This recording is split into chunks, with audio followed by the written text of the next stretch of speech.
How are you doing, everybody? Welcome back to the Shaun Attwood channel. I'm Ron Swanson. I'm here with Ryder Lee, and we're going to be delving into some very interesting finds within the Epstein files. The character Palm Beach Pete, okay, and the just overwhelming amount of suspiciousness coming from that man. We're going to discuss the islands, and of course, one that is lesser known. But before we do that, let me just get the right graphic up here for a second. Ryder Lee, Raised by Giants. Welcome. How are you? Tell us a little bit about yourself, sir. Thanks so much for having me on. Really appreciate it. If people are interested, they can find my work on Raised by Giants on YouTube, also any and all podcast platforms. I'm also a filmmaker. I have 2 documentaries on Amazon Prime, Apple TV Plus, and Tubi, JFKX, Solving the Crime of the Century, and A Clockwork Shining, Kubrick's Odyssey 3, which is a study of Kubrick and his films and how The Shining is really about a giant MK Ultra operation, which is really fascinating because it's long been rumored that Kubrick was murdered because of what he put inside of Eyes Wide Shut, which really does relate to the topic that we're discussing here today, these Epstein cults. Okay, it's been said that Kubrick spliced real footage from real rituals and real apparent sacrifices into Eyes Wide Shut that he showed to the Warner Brothers executive. And that the reported cut of this film was 3 to 4 hours long. And you can kind of see where that footage would have been placed in this 4 hour long cut, 3 to 4 hour long cut of the movie we got. 3 to 4 hour long cut is wild, Ryder, right? I mean, wild. I mean, it was weird. I rewatched it, I think, twice this year, right? And you feel like you're being fed one thing, and then you don't even feel like you've had a satisfying experience at the end of the movie. It just, you know that you're being misdirected from what was really there. Can you touch on that whole movie and delve into any points that you found? Because I never realized it was meant to be 3 or 4 hours long, and that is a very different movie. Okay, you cut that amount of anything, and what are you left with? It's a very interesting movie. I rewatched it not too long ago as well. There's a decode up on my channel that it's called Elite how Hollywood copies elite rituals, and Jay Widener. But there's a bunch of scenes within the movie that look like that they don't really belong in the movie. When Tom is kind of receiving visions of his wife having sex with the Hungarian guy, feels really out of place. It's blurry. The frame rate is different. So it seems like Warner Brothers spliced those shots into the film after the fact to cover up what has reportedly been real footage. I mean, it is possible. Okay, and there's a lot of things within Eyes Wide Shut that is really interesting. It seems like that they're trying to honeypot Tom's character throughout the entire movie. They try to get him in the beginning with his patient's daughter, that he went to the house and she just randomly says, "I love you." And then they try and get him with the hooker. And they try to get him at the opening party that they go to with the hooker that's OD in the cottage upstairs. They tried to get him in all these different compromising ways. And then he finally just kind of got there on his own. So I feel like that they were trying to get him into the cult the entire time, because he seems like he's the only one that does not know about the cult. Everybody is in on the cult besides him. Okay, so that's what it really seems like to me going through the rewatch. The people that have worked on that film, that have watched that final product, said that it wasn't anything like the film that they shot. So who knows? But it's pretty safe to say that the final product that we got wasn't the product that Kubrick intended everyone to see. I agree, and it was interesting, right? Because I do work with a lady called Barbara, and when we talk about individuals who aren't PDF files, right, but are still people in power, okay, they still have lusts and desires, and there is an element where if certain elites found out about children being abused, that's the line for them, bro. Like there's no money, there's nothing. They are going to report this stuff, but they need to cater to everyone, right? And I feel like Eyes Wide Shut and people like Barbara, who were supermodels, who were trying to be led into these situations and to do things they didn't want to do, it echoed of that, because everything else to do with children and abuse was definitely disconnected from that. They made a good effort of going, hey, it's the weird Russian guy, okay, and those Chinese dudes, all right, that's who the weirdos are. It's not, we just like pretty ladies. Do you see what I'm saying? And it was odd because I didn't really feel like it was necessary to throw in the Russian guy and his daughter and those two Chinese dudes. Like, what? There was definitely the narrative missing from there. And people spoke about the two older gentlemen that apparently the little girl was led off by at the end in the movie. And do you stand by the fact that they're in the scenes in the background and that was all what Kubrick's vision was to build up to that moment? It's highly possible. Now, when the costume designer that runs the shop came in and Tom was asking to get the costume from him, and then he walked into the place, and then the two Chinese dudes is with his daughter. Right. There's a pizza on the table, bro. There's a pizza on the table. They have a pizza on the table, and he comes in. Bro. Congratulations, you have out-spectrumed me. Okay. Now, after his death, there were two guys that were found in Kubrick's house, right? Going through all of his stuff, taking boxes out of his home, which lends credence that to the real footage theory that they would want that footage, right? So they needed to get into his house, get the real footage, so that no one would ever see it, right? And there's also the theory that Kubrick already knew about all of this stuff. He knew what the costumes were supposed to be. He hired a costume designer for the movie, and the costume designer didn't even do any work. Kubrick already knew what the costumes were supposed to look like. And then he brought in all of these extras during the ceremony. Whenever he first infiltrates into the cult and they're doing the guys swinging the thing and picking the girls to go with the guys. Mm-hmm. He had hired a bunch of extras that nobody knew, but people that worked on the set said that they thought that it was odd because they weren't there, they didn't rehearse anything, but they acted like they already knew what to do.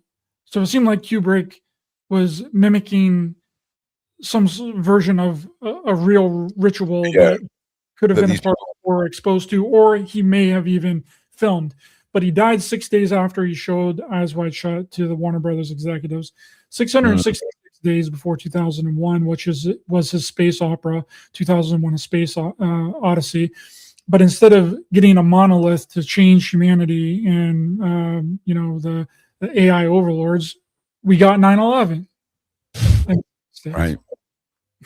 Yeah, and it's interesting because the symbology and putting things in our faces is something that we know these people like to do. And people have to understand, when it comes to a movie set, that pizza box just hasn't appeared out of nowhere. That is a placed prop. And as things become more relevant, I mean, when we seen the pizza scandal break almost 10 years ago, people were saying we were all crazy, and look where we are now. And do you feel like there's anything that people miss within the regular cut, like the pizza box and things? Is there anything else that you feel like grinds your gears that isn't jumping out at people more than it should? Well, I would really like to do a standalone Kubrick documentary, because The Clockwork Shining, Kubrick's Odyssey 3 was really wrapping up Jay Weidner's first two Kubrick's Odyssey movies, and it revolved around my theory of what The Shining actually was about, which is a giant MK Ultra operation. His first two films were about the Kubrick filming the faking of the moon landing. That's where that entire theory comes from. It's Kubrick's Odyssey 1 and Kubrick's Odyssey 2. By Jay Weidner. And the third one was kind of, bringing all that together to create a trilogy with a new theory. So I would really like to do eventually sometime in the future an entire documentary just going over all of Kubrick's movies. We do talk a little bit about the symbolism within Eyes Wide Shut and A Clockwork Shining, Kubrick's Odyssey 3. but we don't really dive into it too much because there's so much there. I mean, it involves the music industry, it involves Laurel Canyon, it goes into CIA, MK Ultra mind control operations. It just doesn't have to do with Kubrick. So if you haven't seen it yet, please check that out, because even if you're not interested in Kubrick, even if you think that Kubrick didn't know that it was just, there was nothing to any of it, you'll still find something that you really like within the movie. Very encompassing, and it covers a bunch of different topics. But I would really like to do a standalone Kubrick documentary that really examines, because there's a lot of things in a lot of his movies, like Lolita. Lolita was essentially about pedophilia, and what was happening to the actor that played Lolita was the exact same thing that she was acting about inside of the movie. She was being raped and molested by producer during the filming of the movie, which the filming of the movie is about pedophilia. It's like this weird, I don't know if it's art mimicking reality or reality mimicking art. But again, though, it's actually mind-boggling just how widespread and infiltrated this mindset is with these elites and these the governing bodies, it seems, Ryder, right? And like, moving from Kubrick, right, when the files dropped, or when Epstein appeared on your map, because I mean, like I say, around this corner of the internet, we've been doing this coming on 10 years. We've been through the highs and the lows of exposing so many things. Can you take us back to your catalyst, right, for the Epstein stuff? Where was the spark that fueled your investigation, that got you rolling into where you are now? Well, it really started back in 2007 whenever I watched the film Zeitgeist. That's really the origin. And then I watched Loose Change. And really just opened my mind and my eyes to everything that was going on and exactly what was happening, because it covered so many different topics. The original movies Zeitgeist did, the monetary system, religion, 9/11. It got into all that. And then I watched Loose Change. For some people, it was backwards. It was Loose Change first and then Zeitgeist, because Loose Change technically did come out before Zeitgeist. But I just had Jason Burmis on my show, which was kind of this full circle moment. He was one of the producers for Loose Change, involving 9/11. Now, you can say whatever you want about Loose Change, and it doesn't matter to me. It was very eye-opening to me, and it made me ask a lot of different questions of exactly what is going on in our reality. And that was very influential on me. So it was really great to have Jason Burmis on my show. We talked about 9/11 and the Epstein files and everything. So that started, but with Epstein, I thought that everything was really strange with his death in general. The whole meme that started going around that Epstein didn't, didn't Epstein himself. I mean, literally, people say he got Epsteined or they're going to Epstein him. Like, when is that amount of showering in conspiracy to become an overnight meme and it's stuck around. People ain't buying it, bro. People ain't buying it at all. And it just keeps getting worse and worse and worse. But carry on with what you were saying, bro. Well, that's the thing, is that no one knows where Epstein is buried. Okay. He has no marked grave. Reportedly, he's buried in an unmarked crypt next to his parents at the Star of David Memorial Garden Cemetery in Palm Beach, Florida. But what's also interesting and weird is reportedly his parents' names are also removed from the burial site, making it harder to find the actual site. So in reality, we don't know exactly where Epstein is buried, which is suspicious. There's no way. There's no way they're just sticking him in a hole in the ground and slapping anything identifiable near there. Like, there's just no way. There's just no way. Even if he's dead, I'm not buying that he's in a freaking grave somewhere. Like, he's like in some weird elitist tomb, like with like a weird carved tomb slab in the shape of him. Like, that's like, let's be real, okay? Let's be real. But I don't think I don't know where I land on him being alive or dead. But carrying on with what you were saying, Ryder. Sorry, mate. I'm all over the place. Well, there's a lot of suggestions. I mean, we have this new Pete guy, Palm Beach Pete, that's coming out there. People said that his Fortnite account was active after his death. People have reported seeing him in Tel Aviv, and Israel. But what's interesting is within the files, it says that Epstein's body was switched out. Okay? That's true. With cardboard and sheets. And when they were removing him from the prison to, fool the media, right? But I don't know how good of a fooling they actually did, because we saw his body being wheeled out of the prison. He looked like he had like a breathing or an oxygen type mask on. And then there was another one of him being carried out in a body bag. So if they were trying to fool the media, then they didn't do that great of a job, right? They did a horrible job. There's literally pictures, supposedly, of him exiting out of the entire thing. But whenever you look through these files, you realize that, Epstein was into AI, transhumanism, cybertronics, uploading his consciousness, cryonics, more cryonics is mentioned in the files, cloning, specifically cloning himself.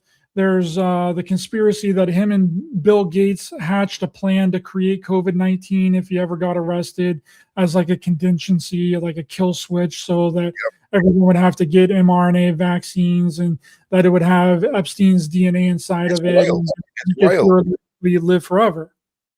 And like, just to say, you're not saying any of that happened, all right? We're just saying this is what is alleged and has been reported on publicly. We're not in any, because we've got to watch what we say with some things here, bro.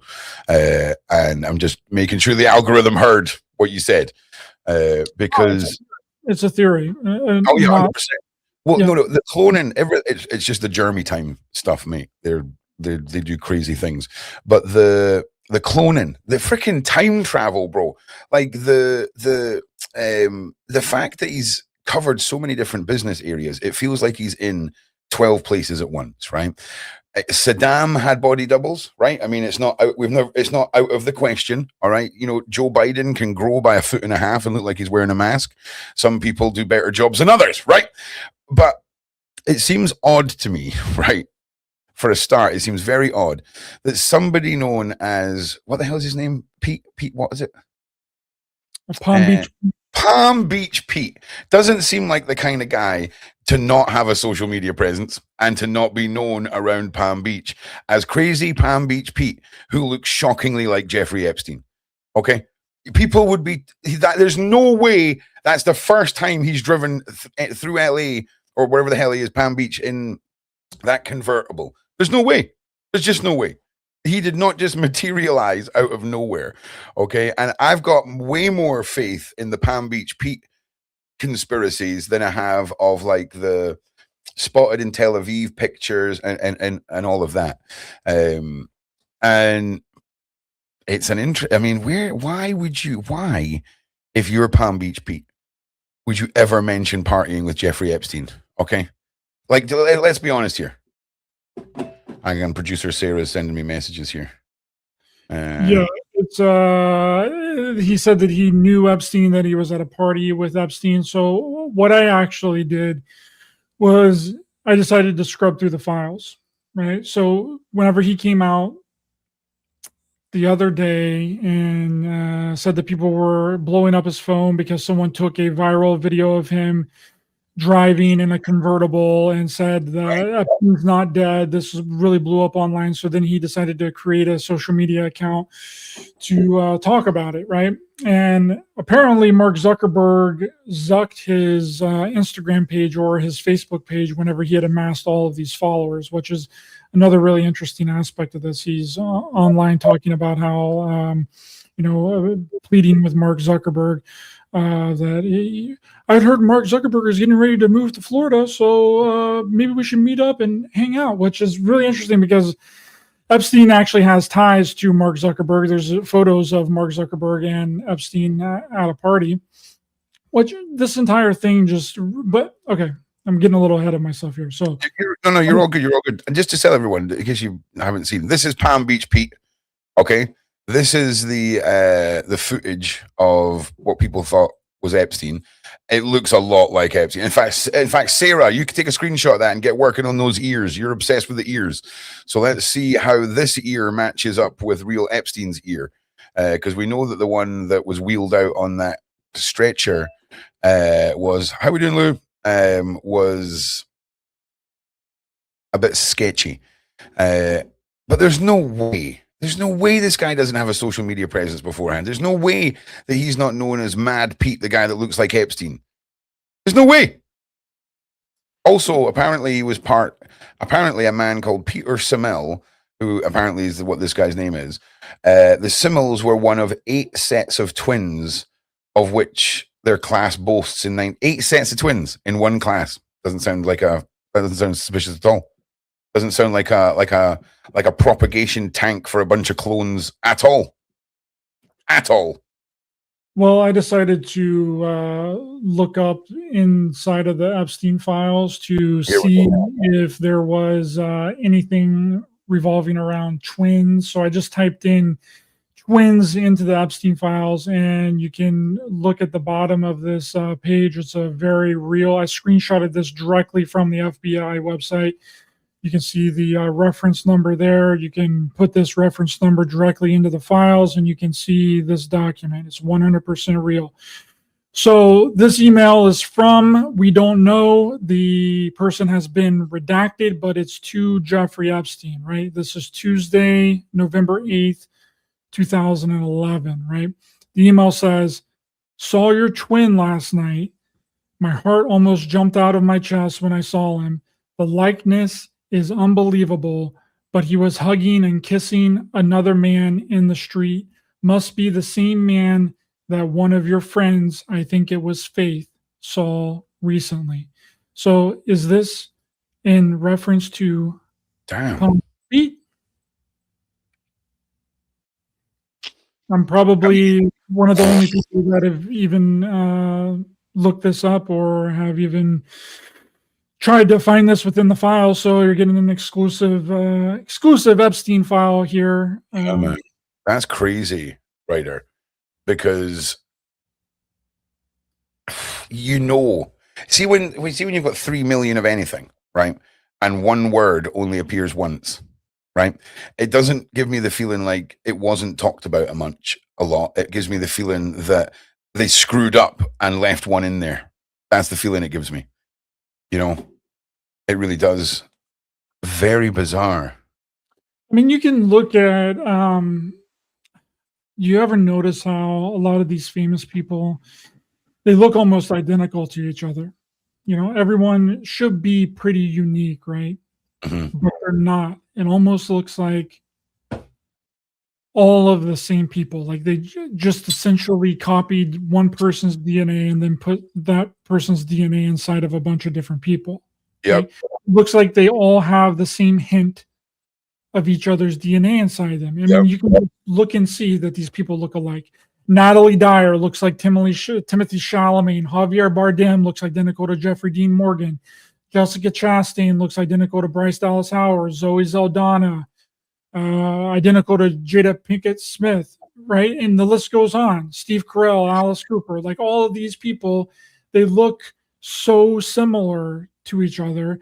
I don't know if it can be a coincidence. And you can kind of chalk that up to, oh, well, maybe they all want to get plastic surgery or whatever. Or they want to change their face to all look the same. But you can literally put these people side by side, their face side by side, and they look dang near identical. Same face shape, same jawline, same nose, same eye color. It's really unbelievable when you look at it like this. And it's like, it really brings in the question is what exactly is going on? But supposedly there was another video that was taken by a bus that had saw another Jeffrey Epstein lookalike. Now it's not clear if this was also Palm Springs Pete or not. Do you get the feeling that like somebody went on the island and just let all the lookalikes out of the dungeon, and now they're just like running free across the world? If you're Jeffrey Epstein's lookalike, okay, and Jeffrey Epstein is now no longer here, why are you still walking around looking like Jeffrey Epstein? You'd be dyeing that hair. You'd be doing something, right? I mean, I'm not being like if the evil overlord is finally gone, and you're now free from the chains of being an Epstein lookalike, why are you still walking around looking like Epstein? You see what I mean? And why would you choose to look like Epstein if you kind of look a little bit like Epstein in this day and age? Yeah, dye that hair, bro. Dye that hair and grow a beard, dude. Just get a t-shirt that says "Not Epstein." Like lean into making us know you're not Epstein, man.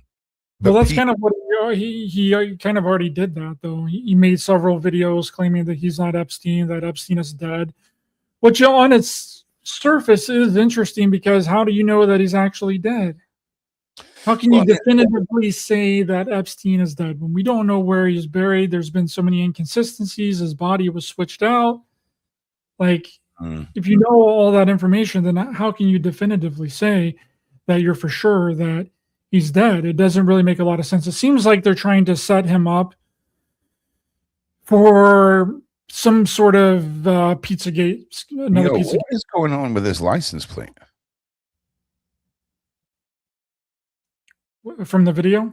Yeah, wait a second. Hang on a second. No, here. Zoom into that bad boy. Let's see it. What the hell? This isn't a real image.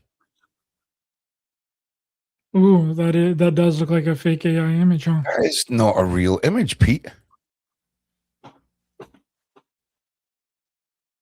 Look at that shit.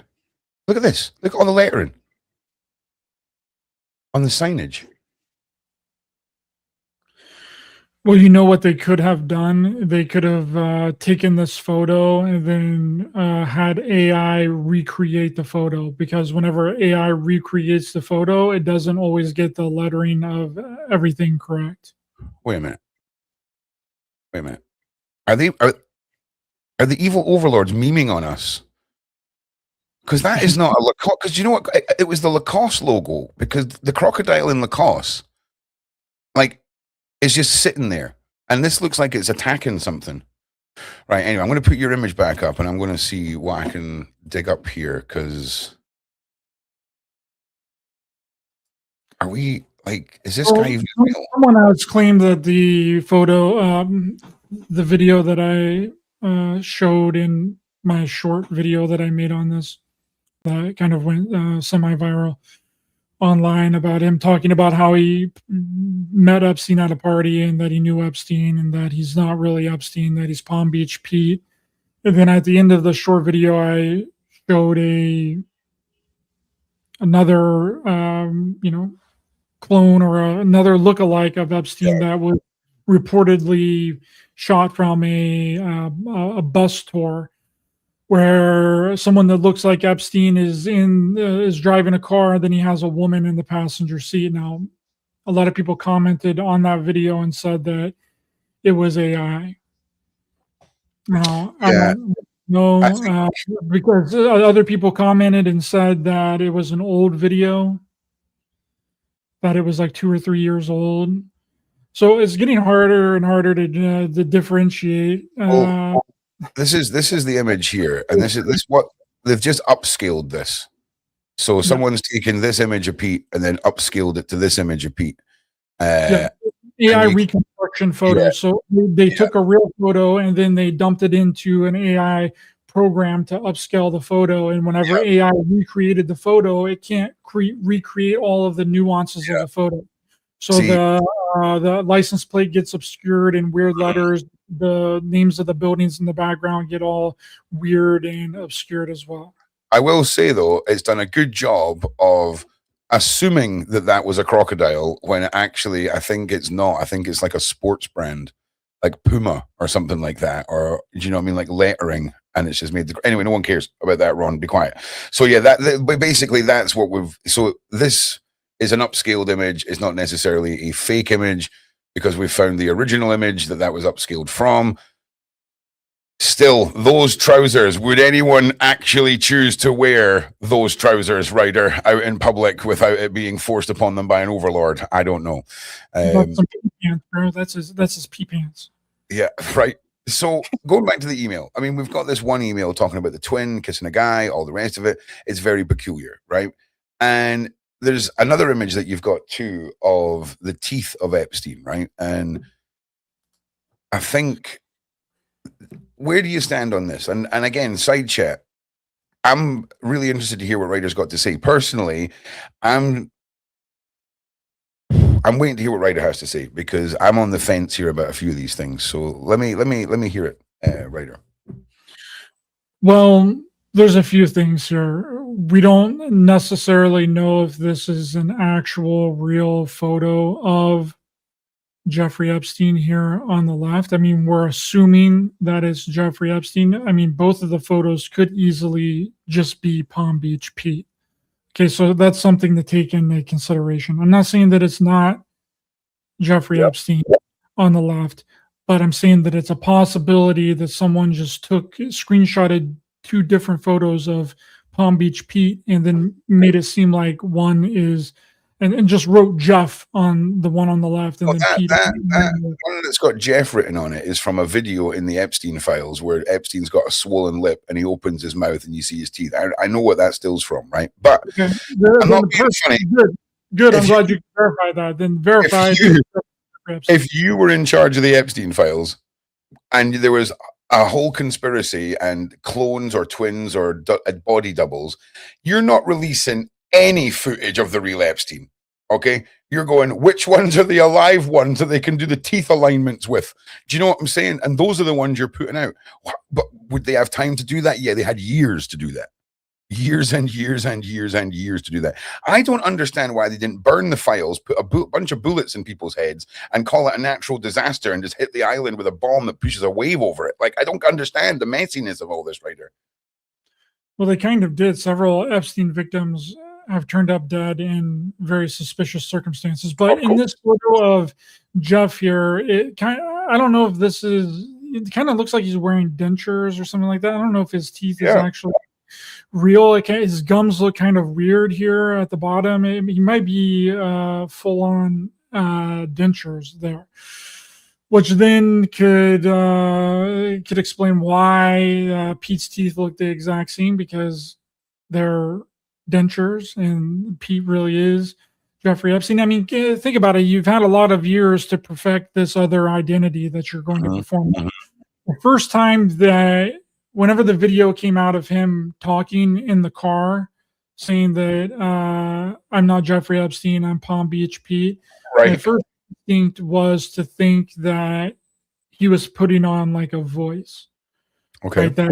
That wasn't his real voice, that he was putting a little slang on his voice. Like he was trying to disguise his voice. Right. I've heard him on, because he's been on a full-blown podcast now, Ron. This guy is going to have a podcast. He's going to have a #1 podcast now, and he's going to be selling merch. He's going to be selling. Have you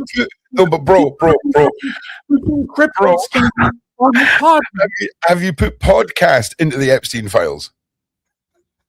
Because Epstein was in discussion about having his whole image rebranded and starting a podcast, hitting social media. It's all discussed in the Epstein files. And then instead of doing all that, they've done that documentary where he was interviewed and he was referred to as the smartest man in the room and all of this kind of stuff. Because, let's forget that he's a convicted PDF and transporter of people. And that's exactly what Pete's doing, bro. Okay? So I'm not being funny. If I was Epstein, okay, and we're just going to focus on the part that's relevant to this. If I'm Epstein and I've got 12 body doubles, the last thing I'm doing is making my face the official Epstein face. I'm taking the dumbest one out of my twins, right, the dumbest of all of them, and I'm making him the main Epstein face, and I'm putting it everywhere. So that when eventually we've got to take him outside like old Yeller and fricking put one in or Lenny from remember of Mice and Men, just poof. Okay, when we've got to do that, I can go and have a podcast and call myself Pete. I mean, that's something that Epstein would want to do. That would be the biggest joke of all, right? That would be very Epstein-ish to do. What's interesting is that you brought up the Steve Bannon documentary that never was released. Now, within this trailer, we find out something that not a lot of people talk about. Now, Jason Burmis is the one that brought this to my attention. See, everyone knows about Little St. James. Epstein Island, that's all over the media, and he's and the island has been all over the media. But he had another island, and this was revealed in Steve Bannon's trailer for the documentary Monsters that he was doing on Jeffrey Epstein, that he filmed in 2018 and 2019, right? Which I think the full title was Monsters, Epstein's Life Among the Global Elite, which, like what you were saying, was positioned to reframe Epstein in reframe his new image before his arrest, right? This is how we know that Bannon has sat down with Epstein for reportedly 16 hours. And we only saw 2 hours of some of that footage that was released online around a month ago. But there's 14 other hours missing.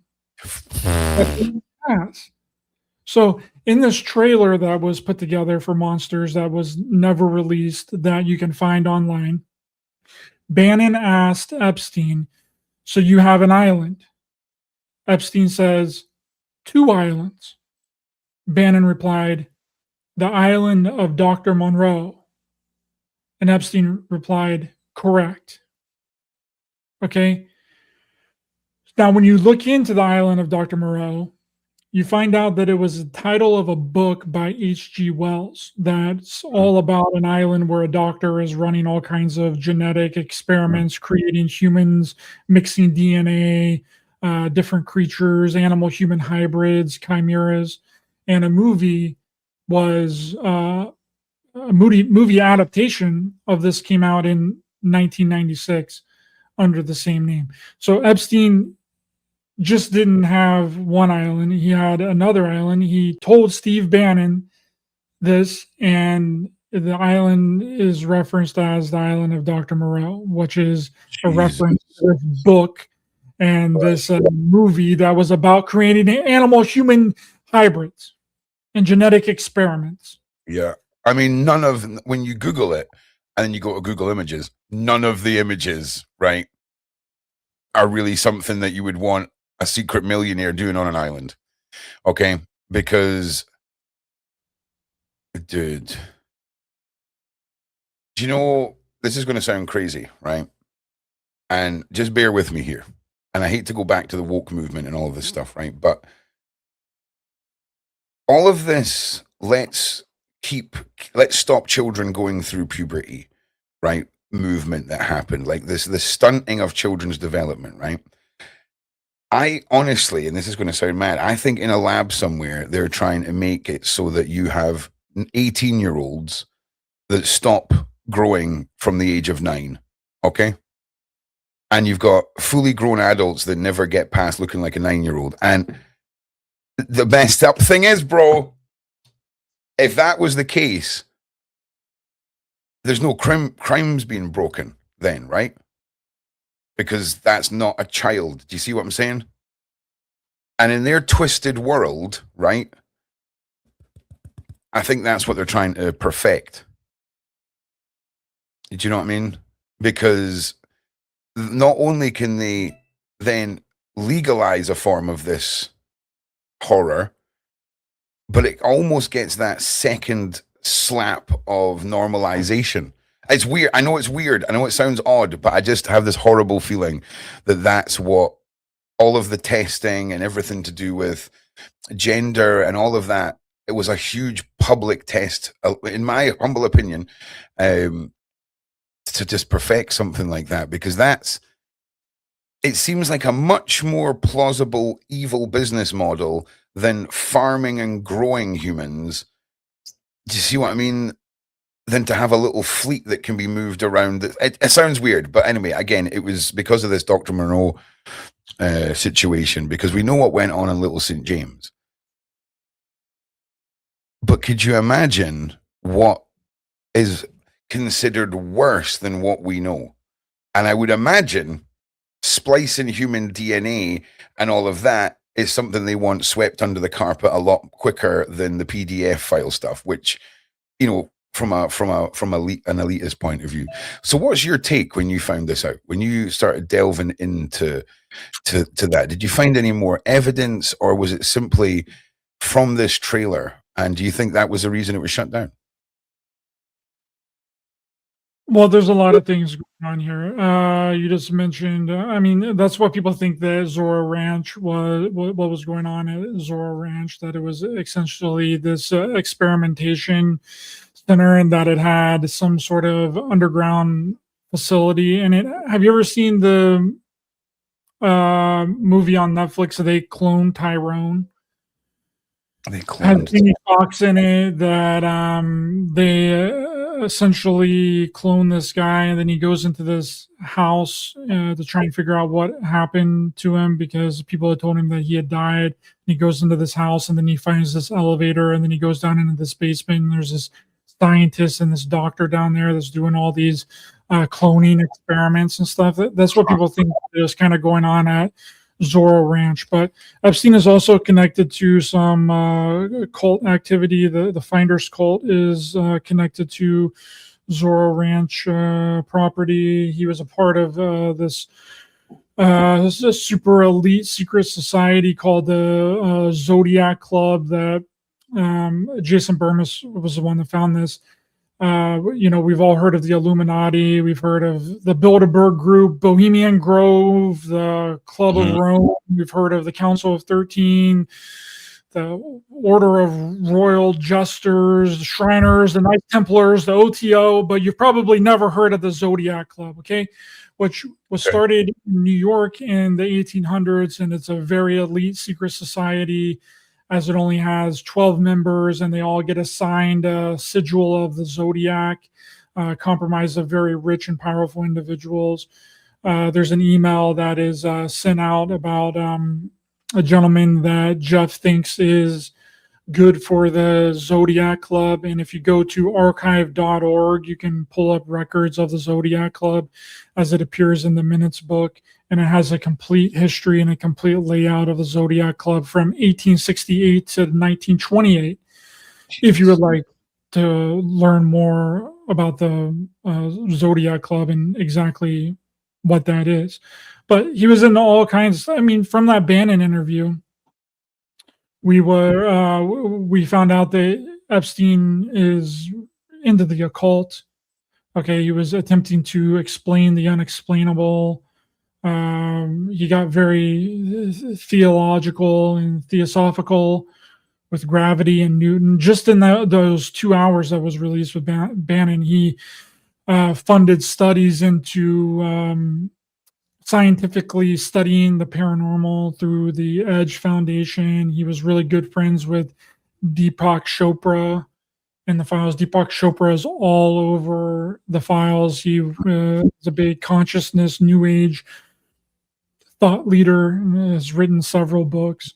So Epstein was really into this stuff, and it makes you think that are people at high up positions of power really into this stuff, and they just pretend like that they're not. I mean, and it's clear that he was. I mean, he's talking about how gravity he can't really explain gravity, that Newton was actually wrong, and that the doctors don't actually know what's going on in your body. It's a very fascinating interview. I would highly recommend anybody to just sit down and give that a listen, because I think that it's important to understand these, even though they're evil individuals. I think it's important to understand their mind frame, right? Where they're from, of course, to try and figure out more about them. Because up until that point, we did not know really anything. We had never heard Epstein speak before.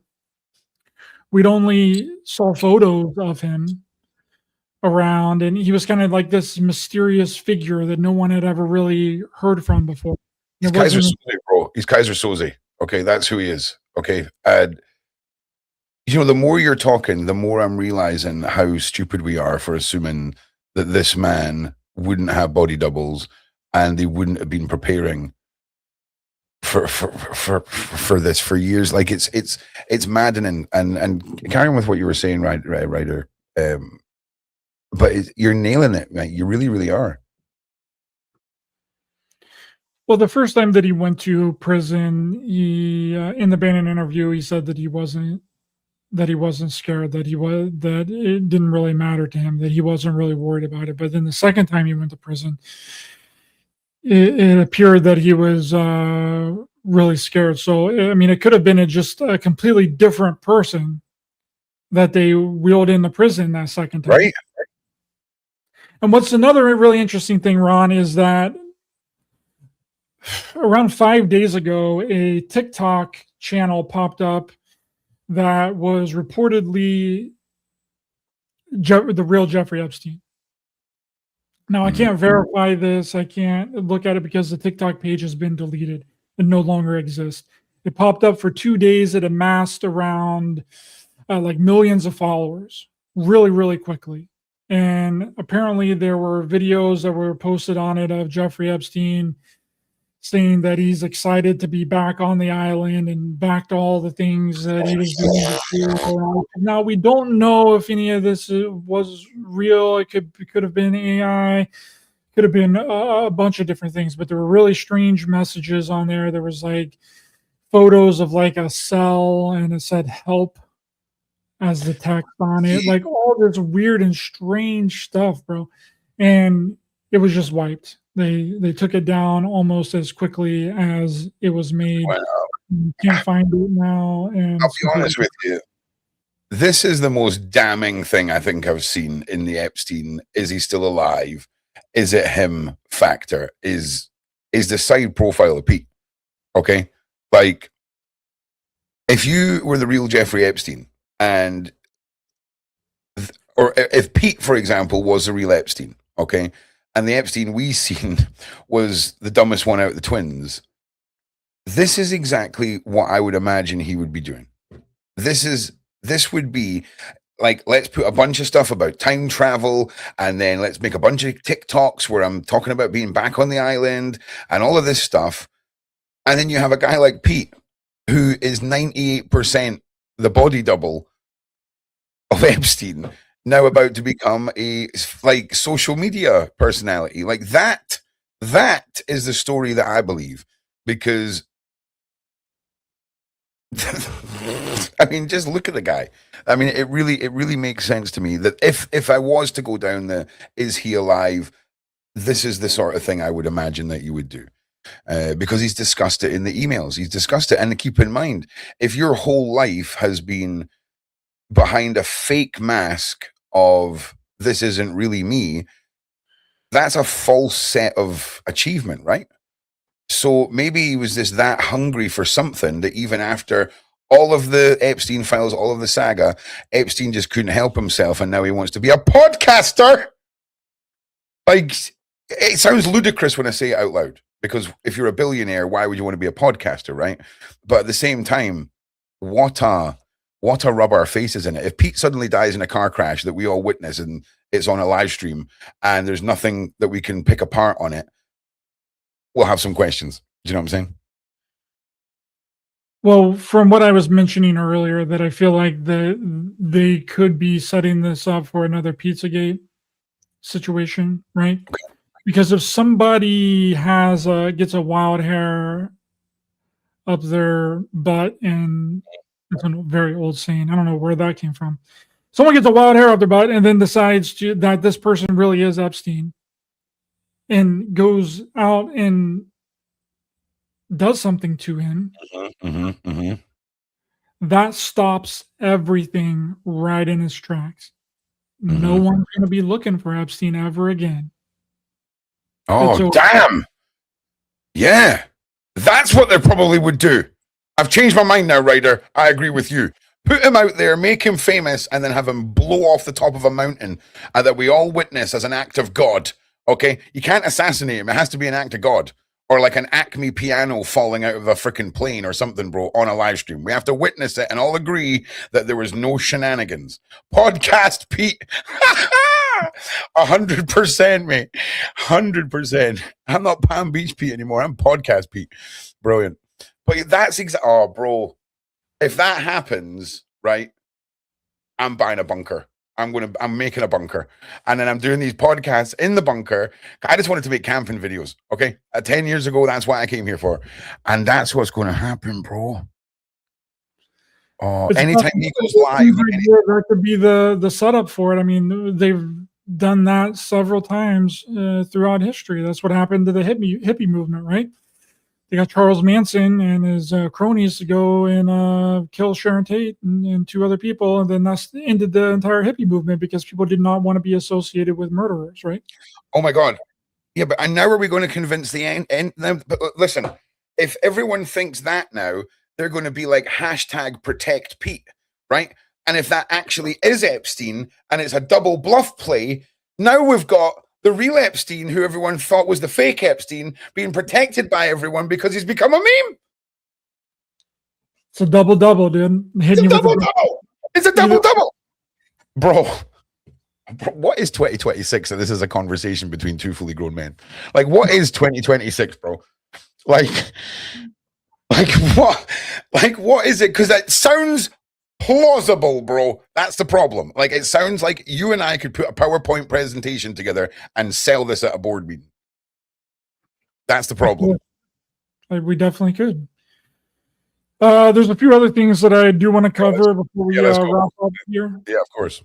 When it comes to the code words like jerky and grape soda, we also do have to keep in mind that Epstein was involved with all kinds of stuff, arms trafficking, more than likely drug trafficking. So it stands to reason that some of these code words. Now, I'm not saying that it didn't have anything to do with children. Don't get me wrong, or that it wasn't, that wasn't happening. I'm with you. Some of the code words could be for other things, like how dealers use code words to communicate with what they want, right? And how arms traffickers would also use code words as well. So we have to take that into consideration. But when it comes to what everyone was pointing out about the cannibal restaurant in New York, that is factual. Epstein's chef, right? Epstein's chef ran a restaurant in New York called The Cannibal.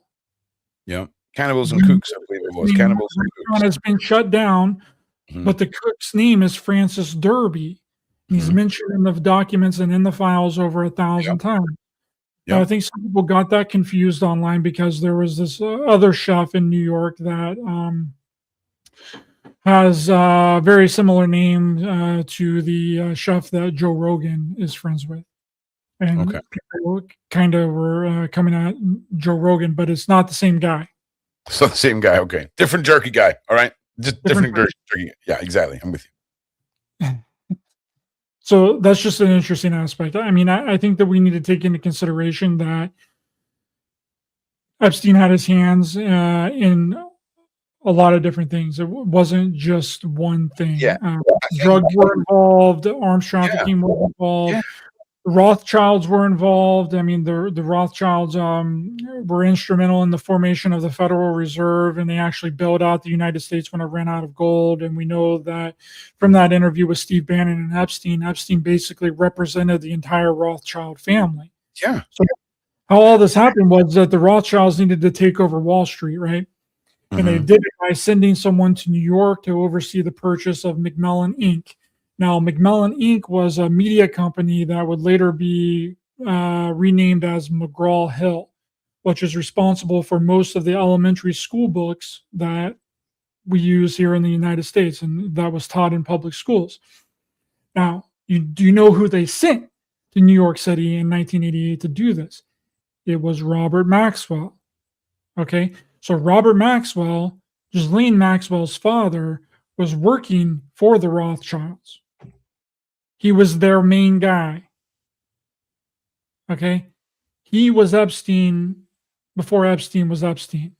And then whenever he went on to, die on his yacht because he had owed money to Mossad, he also owed money to the Rothschild family, right? The Rothschild family went through the Bank of England, which is connected to Maxwell running corporate blackmail schemes, okay, throughout the entire country. So this was Robert Maxwell's original network of people. And then Epstein gets introduced to Ghislaine Maxwell just 6 months before the death of her father, Robert Maxwell. And they would go on to infiltrate and do everything that Maxwell was doing.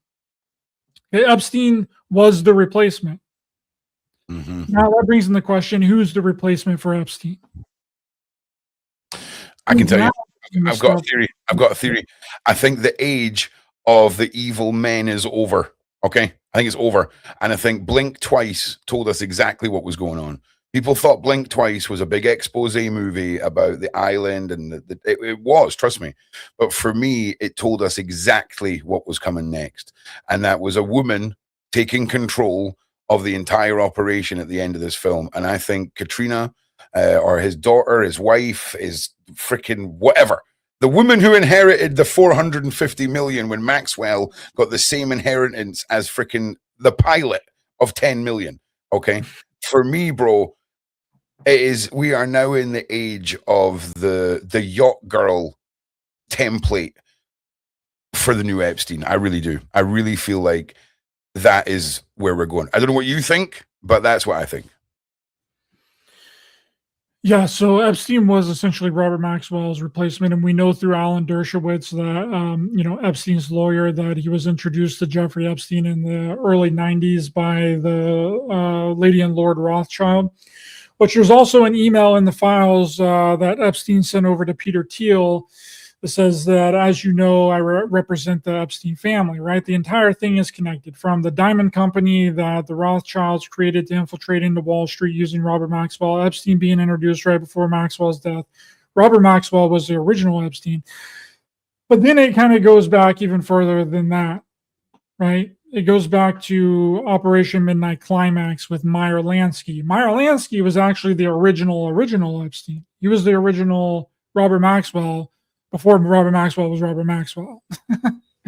So I'm sure your listeners, and I'm sure you know what Project Midnight Climax was, but it was essentially an MK Ultra sub-project that would use prostitutes to put political people and people that they wanted to get information out of in compromising positions in hotel rooms. And Meyer Lansky was in charge of this entire operation, and he would film the entire exchange through a two-way mirror in the hotel room. What does that sound like to you, bro? Like the Diddy case, the Epstein case? It's yeah, I mean, it's wild. And do you know what's interesting? I think when you bring up the fact that there are data entry points from throughout history that emulate what we're seeing, and it's just how news travels and media is captured from those periods that have slowed down the connection of it all, if that makes sense. Like, people aren't used to having to go into a library and use one of those tiny little microfilm looking up thing processes. But you do. I mean, it's one of those things that, I mean, it's true. You got it. And there's a lot of stuff that when it's taken from the internet, it's taken from the internet because there's something to hide. But those newspapers from the past that are laying in library shelves, bro, there is real history in a piece of microfilm that is 80 years old. You know what I'm saying? Absolutely. And essentially what happened was, just like the MK Ultra programs, they figured out how to do this on an individual level through the experiments, and then they just expanded it out to do it to everyone simultaneously. And then we get these big giant events like 9/11, and then we get COVID and all these things, which are giant, massive MK Ultra experiments on the entire population all at one time, which is exactly like what happened with Meyer Lansky. They realized, well, we can do the CIA can do this. Okay, so then someone else comes along, and then they realize that, oh, well, we can just do this ourselves. Right? We can film people through two-way mirrors. We can put a camera in a freaking tissue box inside of a freaking teddy bear and get all these people that we want to have dirt on in compromising positions. Yeah. Why are you doing that? And then that's where the whole thing was born. It was born out of the CIA. Damn. It's crazy, man. And do you know what the really weird thing, right, is when just circling back to the whole island of dark science, it's sad to think how much of our modern science has come from unethical, mad science and our denial as humans over really what it's taken to get to where we are now. I'm not justifying anything, by the way, but I wonder what comes from these dark holes and what lies are spun as to where their discoveries came from when it comes to science and all the rest. Now, we're not in the age of curing anything, Ryder. They just want to rent you a Netflix subscription to your own health. Because when one company owns everything, it's bad business to cure things or make you healthy or give you a healthy, happy lifestyle when you're the people that own the food, you're the people that own the medicine, you're the people that own the doctors. It becomes a dangerous cycle of an uncontrollable snowball. So let me ask you this, Ryder. Are we past the point of return to defeat the evildoers? Well, there's when you're talking about inventions and stuff like that and why things never really seem to get better, I would argue that the people that are put out as the face of a company that is said to invented a lot of this stuff never did anything. They're just the face of the company. Okay, they're given that technology by the military, okay, to put it out there to the public. Okay, so there's a invention secret. You're frozen right now. Your camera's there we go. Carry on. Yeah, that's better. Where did I cut out? No, you didn't cut out. You just froze. We heard what you were saying. Okay, so the Invention Secrecy Act of 1951, which is very interesting, that it allows the U.S. government to classify, block, or delay the publication of a patent. It basically wraps it under the entire, classifies it to deem it to where the person that filed the patent, any inventor, prevents them from disclosing the technology, building the technology, or even obtaining the technology, right? So the patent office of the United States has been set up to get people to fail, because they can literally mark any patent that can help anybody, our way of life, a car that runs on water, for instance, you know what I mean? A car that gets 100 miles to the gallon, anything that can improve our way of life is then shrouded in secrecy and then classified by the government, and then and told by the patent owner, if you can't, if you talk about this anymore, if you attempt to make your patent, then they end up dead. That's the way that has gone throughout history. Anybody that has made something that they have not allowed to get out there, they just end up dead, bro. Yeah, listen, if you want to just quickly have a Google, right? People that are watching, go and see the guy that made the engine that would be powered on any kind of liquid, right? Like water, snow, ice, the river water, pee, anything. He drove across America in this car. Okay. And it was going to revolutionize everything. People were going crazy about it. And then I'm pretty sure, bro, he died of food poisoning right before his all of his patents came through. Nothing suspicious there, Ryder. Come on. Nothing's a water-powered car. That would be great for business, right? So this has happened several times throughout history, bro. It's a steady thing that has happened. There was a guy that was tinkering around with his carburetor on his car back in the 20s or 30s or somewhere around in there, that was able to get 100 miles to the gallon out of a car. It might have been a little bit later than that. I'm not. But then he ended up dead. So all these people that. So it's no wonder that we don't have things out there. That it's not because people can't invent them. It's not because it's impossible. See, people think that a lot of this stuff isn't possible because it's not out there and it's not made. Well, it's not that it's not possible. It's that we're not allowed to have it. Right. Exactly. They do not want us to have it. Elon Musk on Joe Rogan says that this was, I don't know, 6 or 7 months ago, or maybe even a year ago. He was talking about how batteries are not the problem. Like for the Tesla vehicles, the batteries are the problem. And I was like, what do you mean the batteries aren't the problem? They only get a certain amount of power before you have to go in and charge them up again.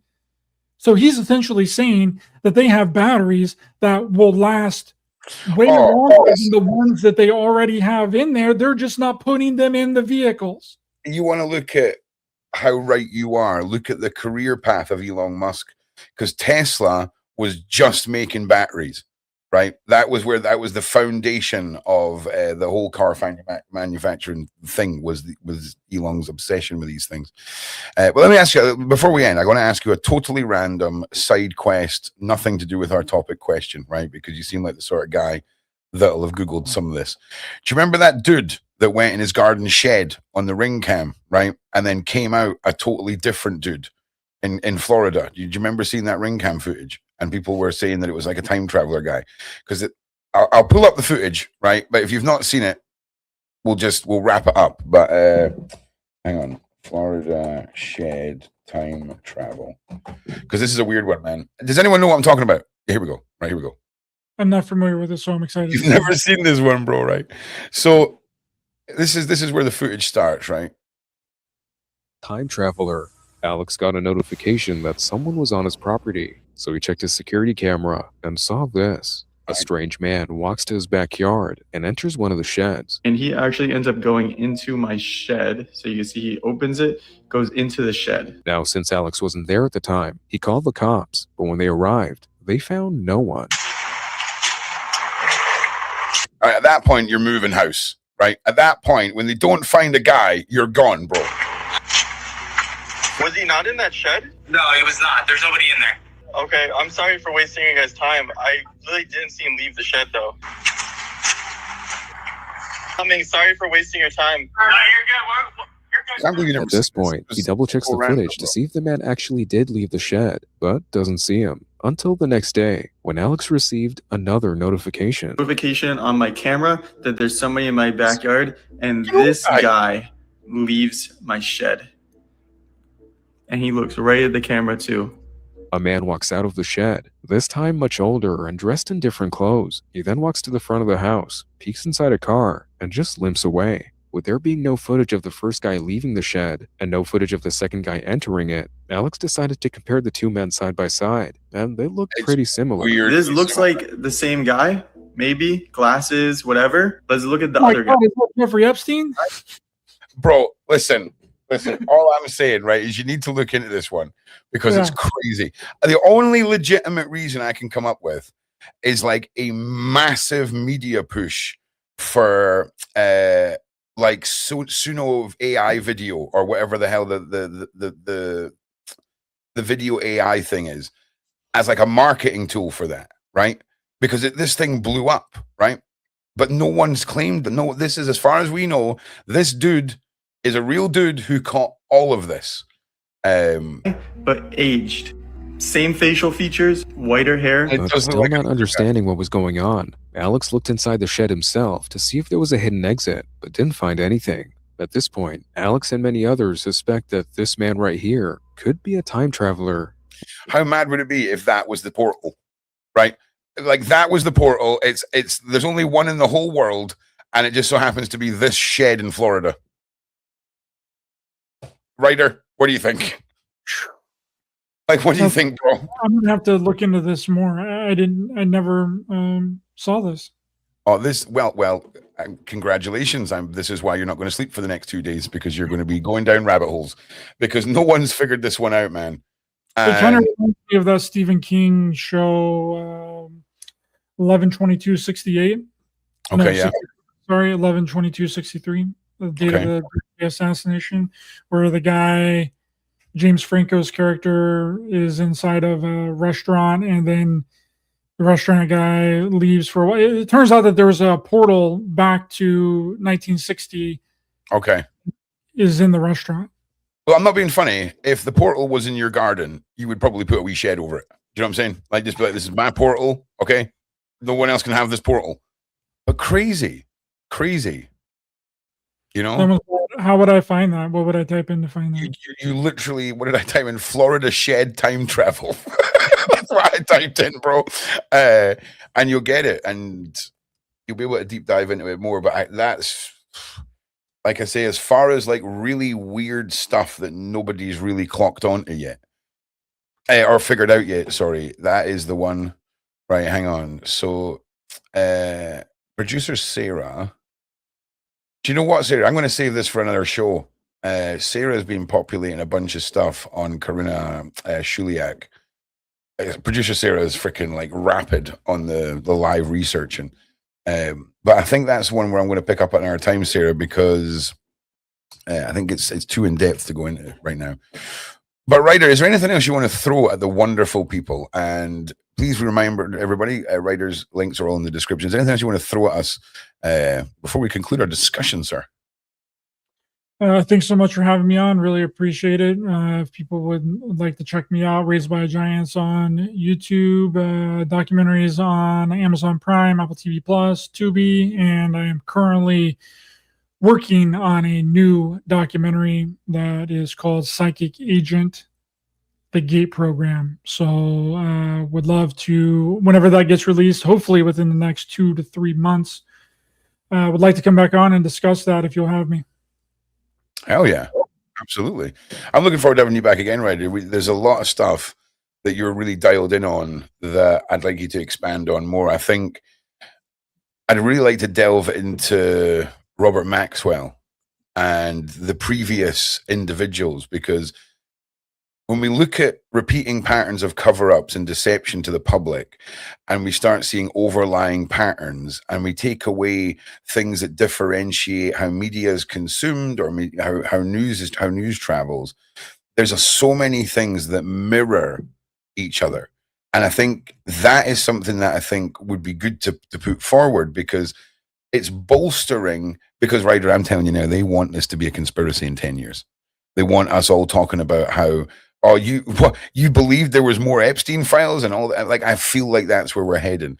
And if we can just ram it down everyone's throat in a way that's consumable, that this is just history repeating and we need to, freaking wake up, I think that would be great, mate. And anything else you want to come and present on the channel, you're more than welcome to. It's been fantastic talking to you, mate. It really has. Thank you very much. Appreciate you a lot, my friend. Glad we were able to make it happen. Had a little mix-up last week, but I'm really happy that we got to do it today, and I hope everyone in the chat enjoyed it. I've been kind of looking at your guys' comments, so thanks for being here. Well, look, we'd love to have you back again. We'll get Sarah to book something up, because delving into points like we discussed, generalizing the Epstein files, I think everyone's kind of burnt out on it. But I think when we're dialing into specifics and when we're building a case off of repeating patterns, I think that is worth going over. So look, thank you, Ryder. Thank you to the mods. Thank you to the Shaun Attwood channel. Thank you to all at home. We'll see you in the next one. From me, Ron Swanson. As always, be safe out there, guys. Peace.